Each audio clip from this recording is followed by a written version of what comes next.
everybody, this is Praxis, and this is what I'm now calling the hot room of the pantry.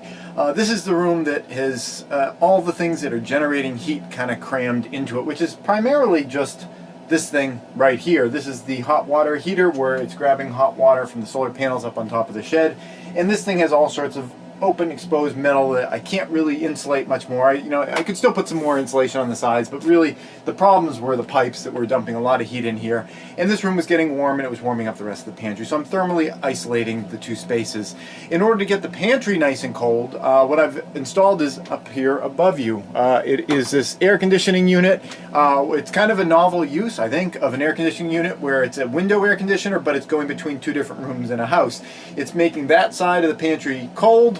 This thing can bring it down to 62 degrees, although there is a device that I've been educated about from one of the viewers that mentioned that you can kind of, it seems like almost hot wire one of these to make it work to make things even cooler. I'm going to investigate that over time, but at the moment I'm happy to just be getting the pantry with the food down to 62 degrees because we were pushing like 75 degrees in there.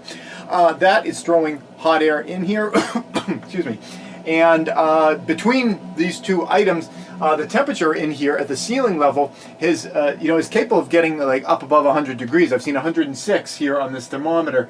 This is a thermostat controlled fan, which is kind of behind here. It's hidden behind this tube here.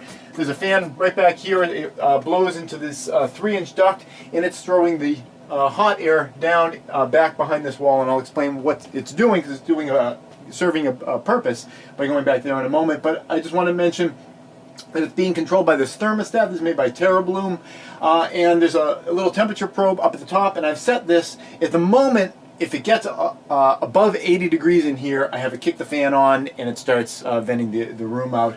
I've been kind of working slowly to get the air cool over there because all the rock walls there had so much, the concrete foundation had so much heat energy in it that I've just been kind of slowly bringing it down, and I didn't want to be overdoing that room and making this room. I think this room could have gotten maybe up to 120 degrees, and that air conditioner would not have been working very efficiently if that was the case. So we're trying to do it slowly, and at the moment it seems like it's working. This room is going to be warm, the warmest room in the house. That room is going to be the coolest room in the house.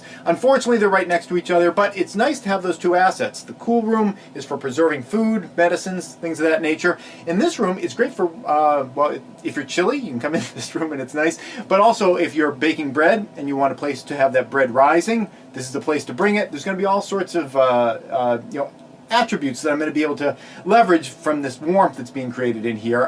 And one of them, like I mentioned, is that a lot of it's being pumped right behind this wall. It's really working to, I think, dry out that corner over there. There's a bathroom on the other side over here, and you go into that bathroom in the morning while the rest of the house is cool. That bathroom's kind of toasty, not uncomfortably toasty, comfortably toasty, and you can really feel that it's drying out that back wall over there. So overall, I took a problem, and I think I've turned it into a solution to another potential problem. So I feel happy with this kind of setup. One thing I mentioned about this air conditioning unit is it's an outside one. Normally, if this was outside, it would just drip. Like all the condensate would drip. This is also dehumidifying the other room, which is great.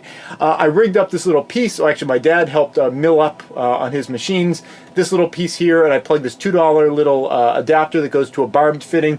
So it's draining its water. Woo, little fun Rube Goldberg kind of thing here, down into this 5-gallon jug here. I've already pulled out more than 5 gallons of water out of the air over there just over a couple of days. That's working really well, because otherwise that thing would just be dripping condensate down on the floor in here, and that wouldn't be any good at all. That's it. Thanks for watching.